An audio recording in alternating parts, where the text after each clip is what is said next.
कुंवर नारायण सिंह और ये लेखक माने जाते हैं एक वृक्ष की हत्या। कितने वृक्ष की हत्या? एक वृक्ष की हत्या का लेखक के रूप में जाना जाता है किनको? कुंवर नारायण। और कुंवर नारायण ने संदेश दिया कि एक पेड़ अगर काटने से एक हत्या माना जाता है, एक पेड़ अगर काटेंगे तो एक हत्या माना जाता है। और ये संदेश कौन देने वाले थे? कुंवर नारायण सिंह, जिनका जन्म होता है उत्तर प्रदेश के फैजाबाद, समझ गए ना? उत्तर प्रदेश के कहाँ? फैजाबाद में। तो 19 सितंबर 1927 में। और इनकी देहांत हो जाती है यानी कि 2017। ये एक बहुत अच्छे लेखक माने जाते हैं।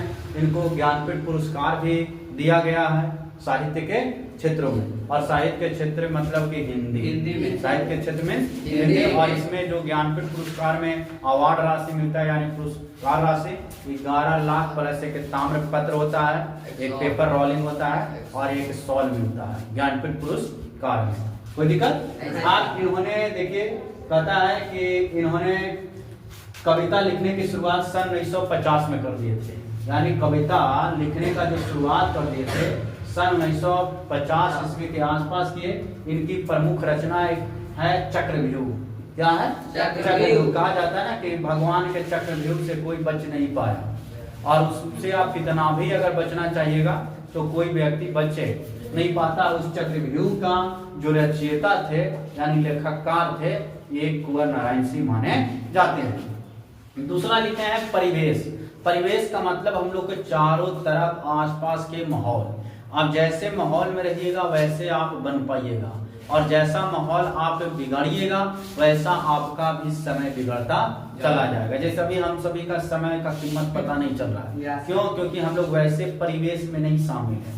लेकिन जब एक बच्चा अगर पढ़ने वाला आ जाएगा और वो बच्चा एक मिनट को अगर कीमती समझ जाएगा तो क्लास में यानी कि माहौल बदल जाएगा। और क्लास में तो बदलवे करेगा, साथ में गांव घर जितने भी हैं सारा माहौल चेंज हो जाएगा।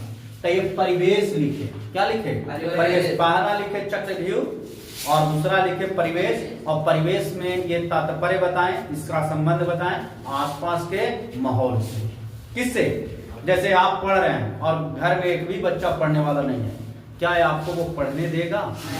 लगता है नहीं पढ़ने देगा। कारण क्या हो जाएगा? जब जब तुम कॉपी खोलोगे तब तक वो कहेगा बाबू ये काम कर दो, ये काम कर दो। देखिएगा ऐसे समाज में बहुत सारे हैं जो आप पढ़ना शुरू करिएगा आपको गलत गलत आवाजें निकालेंगे, आपको बैठने नहीं देंगे। कारण क्या है? परिवेश खराब। परिवेश खराब। और इसको लिखने वाले कौन हैं? कुंवर नारायण सिंह। कुंवर नारायण सिंह कविता लिखने का काम कब से कर दिए थे? 1950। कहता है हम तुम, इन्होंने लिखा है हम और तुम। इसके बाद अपने सामने, अपने सामने, फिर कोई दूसरा नहीं। इन दिनों काव्य संग्रह लिखा। फिर इसमें सबसे ज्यादा जो प्रचलित इनका काव्य आया वो है आत्मजयी। क्या है? आत्मजयी। तो आत्मजयी आपको याद रखना है कि आत्मजयी के लेखक कौन माने जाते हैं? कुंवर नारायण। कौन माने जाते हैं? कुंवर नारायण। आकारों के आसपास कहानी संग्रह लिखे। इसके बाद आज और आज से पहले मेरे साक्षात्कार आदि को भी इन्होंने क्या किया? लिखने का काम किया। कौन? कुंवर नारायण सिंह। कौन? कुंवर नारायण सिंह, जिनकी जन्म कब होती है? 1927 में। मृत्यु कब हो जाती है? 2017 में। इनका देखिए पुरस्कार भी मिलता है साहित्य के क्षेत्र में। इनको ज्ञानपीठ पुरस्कार मिलता है। ज्ञानपीठ पुरस्कार में बताया मैंने कितना लाख रुपया दिया? 11 लाख। एक आपका पत्र होता है, एक आपका शॉल होता है। ये कुमारन आसान पुरस्कार भी मिलता है, व्यास सम्मान मिलता है। प्रेमचंद अच्छे कवि मान जाते हैं, वो भी इनको पुरस्कृत करते हैं। इनको लोहिया सम्मान दिया जाता है और एक कबीर सम्मान भी पाने वाले थे। तो इनको कबीर सम्मान, लोहिया पुरस्कार, प्लस में प्रेमचंद पुरस्कार, व्यास सम्मान, ज्ञानपीठ पुरस्कार आदि इनको दिया गया। कहते इनका कविता परिचय जो दिया गया है, एक कविता में कवि ने एक वृक्ष के बहाने पर्यावरण को कोसने का काम किया। एक वृक्ष के कटने से इन्होंने पर्यावरण पर कितना नुकसान बताया, इस चीज को एक वृक्ष की हत्या में बताने का काम किए। कौन? कुंवर नारायण। कहते हैं मनुष्य और सभ्यता के विनाश की अंतर्व्यवस्था मार्मिक विचार प्रकट करने का काम किया कि मनुष्य सभ्यता कब खत्म हो जाएगी? जब समाज से, जब धरती पर से पेड़ खत्म हो जाएगा, समाज ऑटोमेटिक खत्म हो जाएगा। जैसे बाढ़ आएगा, बाढ़ को रोक हम तुम सकते हो? नहीं सर। बताइए, उसको रोकने वाला है तो प्रकृति ही। अगर प्रकृति का वो वस्तु है तो प्रकृति ही उस वस्तु को रोक सकती है। हमें और तुम में इतना साहस नहीं है कि हम और तुम बाढ़ को रोक देगा, हम तुम अंधड़ को रोक देगा, हम तुम मिट्टी को कटाव से रोक देगा। रोक सकते हो? देखोगे एक पेड़ अगर यहाँ लग गया तो यहाँ के आसपास के चारों तरफ की मिट्टियां को जकड़ लेता है और उस मिट्टी को कटने नहीं देता, नदी नहीं बनने देगा, नाला नहीं बनने देगा। तो इसको रोका कौन? प्राकृतिक में पेड़। कौन रोका? पेड़। जो मौसम आ रहा है, मौसम चला जा रहा है, बारिश नहीं हो रहा, उसका मेन वजह क्या है? पेड़ न होना। जहां पे पेड़ है, पेड़ वहां पे अपनी ओर आकर्षित करती है ताकत से और झमाझम बारिश हो जाती है। हम लोग के यहाँ बारिश कम होने की मुख्य वजह कि हम लोग के आसपास के पेड़ पौधे न होना। और जब पेड़ पौधे नहीं होंगे तो बारिश हम लोग के यहाँ आएगा परंतु उड़िया करके चला जाएगा। मतलब दर्शन देगा लेकिन दर्शन देने के बाद वो फिर क्या हो जाएगा? गायब हो जाएगा। ऐसा क्यों? उसको वैसा वातावरण न मिलना। तो एक वृक्ष के हत्या को इन्होंने लिखा है, कहता है कि अब की घर लौटा तो देखा वह नहीं था। जब आप गांव घर में देखिएगा, कुछ गांव के निशानी होता है पेड़। जैसे हर गांव के देखिएगा, एक गांव में एक पेड़ होगा और आदमी एक पेड़ नहीं तो उसका एक द्वार होता है, गेट होता है गांव का, और उस गांव को कहता है कि आप यहाँ पे आइए, स्कूल पर आइए, मंदिर पर आइए, या एक पेड़ है वहां पे आइए। उस गांव का पुरानी अगर कोई पहचान बचा है ना तो वो पेड़ बचा है। जैसे आप यहाँ पे न रहे, आप 10 साल बाद आइए और आपके घर में अगर आपने पेड़ लगा के गया और उस पेड़ से आप पहचान लोगे कि ये मेरा क्या है? घर है। लेकिन अगर पेड़ ही कट जाएगा और आपने एक नया मॉडलाइज घर बना लिया, व्यक्ति आके भी चल जाएगा कि मेरा घर है, नहीं है। तो एक बहुत ही अच्छी हम लोग का यानी कि अगर पहचान करवाती है तो वो कौन करवाती है? पेड़। कौन करवाती है? पेड़। कहता है वही बुढ़ा चौकीदार पेड़, कहता हम सभी बदल जाओगे, हम तुम आज से क्या हो जाओगे, लेकिन पेड़ बेचारा बुढ़ा चौकीदार की तरह वैसा ही रहेगा। पेड़ देखते हैं ना कि अपना लिए जो लगाता है वो नहीं, उसका फल उसके बाल बच्चे पोता पोती उठाता है, वो बुढ़ा चौकीदार है। जैसे एक बाबा अगर आपके गांव घर में होंगे या घर में होंगे, जो आपके दादा होंगे, वो देखिएगा आपके कुछ नहीं करेंगे, लेकिन वो बुढ़ा चौकीदार की तरह द्वार पर बैठल रहेंगे ना, तब कोई के हिम्मत घर में घुसने का नहीं करेगा। तो वो एक प्रकार के क्या है? बुढ़ा चौकीदार है। और बुढ़ा चौकीदार यहाँ पे किसको बोला? हुआ नारायण सिंह ने एक पेड़ को, कि सारा लोग चले जाएंगे इस संसार से, सब घर छोड़ के चले जाएंगे, लेकिन आपको घर को बचाने का काम, सेफ रखने का काम अगर कोई करेगा, दरवाजा पर तैनात रहेगा, तो वो रहेगा पेड़। कौन रहेगा? तो एक बुढ़ा चौकीदार किसे बोला यहाँ पे? पेड़ को। किसने बोला? कुंवर नारायण सिंह। कौन बोले? कहता है, कभी कहता है कि जब वह प्रदेश से घर लौटा है तो अपने घर के सामने वाले पुराने पेड़ को न देखकर सोच में पड़ गया कि मेरा पेड़ क्या हो गया? कट गया। इसको काटने से हमारी कितनी प्रकृति का नाश हुआ, या हमारी पहचान ही क्या हो गया? खत्म। जैसे हम सभी का पहचान किससे है? संस्कार से है ना। जैसे आपका पहचान कहीं होता है तो संस्कार से, आप जितना संस्कार रहिएगा उतना आप ऊपर जाइएगा, आप जितने संस्कार नहीं रहेगा उतना आप ऊपर से डाउनफॉल में चलाइएगा। आपको मजबूत करने का काम, जैसे आप कहीं जाइएगा परिवार में, आपको परिवार पढ़ाई लिखाई नहीं देखता है, आपकी संस्कार, आपकी बोली, आपकी चाल, आपकी ढाल को देखता है। वो व्यक्ति तुरंत लाएगा और कहेगा बाबू किताब पढ़ा तो नाश्ता दे, वो ऐसा नहीं करेगा।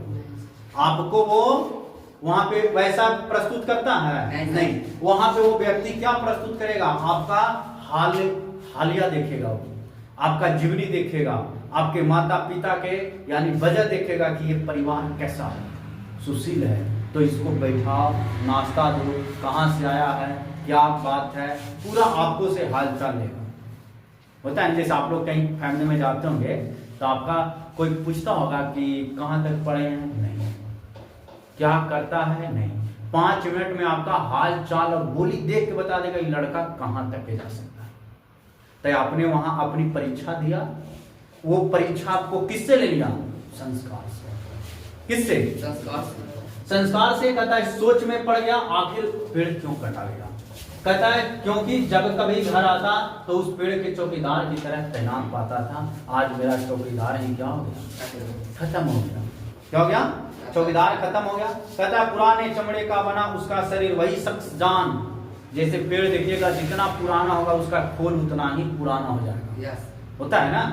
कहता है झुरीदार खुरदार तना मैं कुचला राइफिल सी एक सूखी डाल। राइफल सा एक सूखा क्या है में दाल। कहता एक पगड़ी फुलपतिदार पाँव में फटा पुरान जूता चरमराता लेकिन अकड़ बल बूता। कहता वो फटा है पुरान है सूखा है लेकिन वो पेड़ आज भी वैसा चौकीदार की तरह डटा था। उसे न तो कोई हिलाने का साहस किया हवा न अंधड़ न तूफान।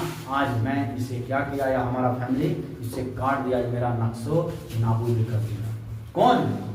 चौकीदार। और चौकीदार कौन था? कहता हुआ पेड़ अधिक दिनों के हो जाने के कारण अपना हरापन खो चुका था। जैसे पेड़ भी मरता है, एक समय होता है तो सारे संसार से छोड़ के चले जाएंगे। कोई पहाड़ है, पहाड़ भी मरता है और वो पहाड़ मरता है जिसको रोड में ला दिया, गट्टी बना दिया, छड़ी बना दिया, पिचिंग कर दिया। पेड़ अगर मर गया तो वो देखिएगा सूख गया तो उसको लोग जलावन कर देता है। आप मर जाइएगा तो आपको भी जलावन कर देगा। तो आदमी जितने भी संसार में है सब एक दिन क्या होता है, मरता है। लेकिन अगर मरता है लेकिन उसको हम लोग पहले ही मार दे तो वो तो पाप न हो गया। जिसको उम्र 70 साल उसको हम लोग लपेट दिए 35 साल में 30 साल में तो वो तो पाप न हो गया। और ये पाप किसको किया था? पेड़ को काट कर। पेड़ को काट कर। कहता है यहाँ पे पगड़ी के समान प्रतीत हो रहा था। पेड़ पुराना होने के कारण उसका तना खुरदार था, यानी कि उबरा खबरा था। विषम परिस्थितियों में वह पेड़ निर्भीक होकर बहादुर के समान वहां खड़ा था। वो भले सूख गया था, बुढ़ा हो चुका था, लेकिन वो एक बुढ़े चौकीदार की तरह अड़ान लिए द्वार पर था। कौन? पेड़। कौन था? पेड़। कहता है धूप में बारिश में गर्मी में सदा गर्मी में हमेशा चौकन्ना। चाहे उसको धूप होता था, बारिश होता था या गर्मी होता था, सारे चीजों में वो क्या रहता था? चौकन्ना रहता था। हर जगह पे चौकन्ना अगर कोई रहता था खाकी वर्दी पहने तो वो रहता था पेड़। कौन? जैसे हमें तुम्हें ठंडा लगेगा हम लोग वर्दी पहन लोगे, कोट पहन लोगे, जर्सी पहन लोगे, लेकिन पेड़ जर्सी पहनेगा, कोट पहनेगा नहीं। वो हमेशा चौकन्ना रहता था, जिस माध्यम में रहता था वही माध्यम है। कहता है कभी कहता है कि वह बुढ़ा वृक्ष गर्मी सर्दी बरसात को नहीं दिखता था। कहता हमेशा चौकीदार की तरह वो खाकी वर्दी पहने।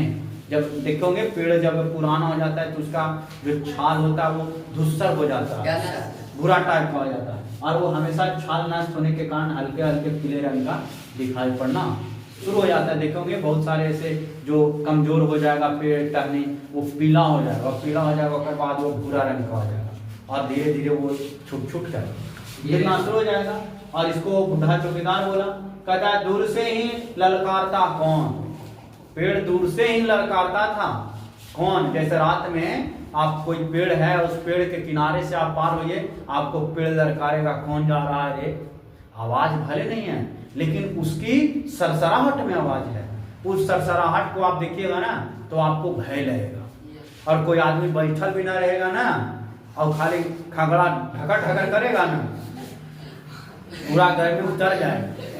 डर से आप एक पैर नहीं, आप जलना चाहिए आगे, अब न हो रहा है पीछे।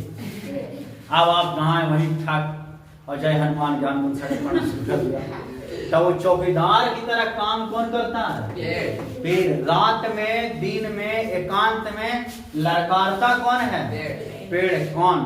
कहता मैं जवाब देता दोस्त मैं, और पल भर को बैठ जाता उसकी ठंडी छांव में। जब देखते होंगे कहीं दूर दराज कोई आदमी जाता है एकदम सुनसान जगह पे तो उसका एक माध्यम बनता है पेड़। कौन बनता है? पेड़। और उस पेड़ के नीचे गर्मी में अगर आप चलिएगा तो धूप के किनारे रोड पर तो रहिएगा नहीं, आपको पेड़ नाप सकता है। और पेड़ के पास जाइएगा तो 1 घंटा 2 घंटा आप समय को व्यतीत कर सकते हैं, वहां पे आराम मिलेगा। उसके बाद जब दिन ढलेगा तब आप दूसरे जगह पे प्रस्थान करिएगा तो वो माध्यम ठंडा दिया कौन?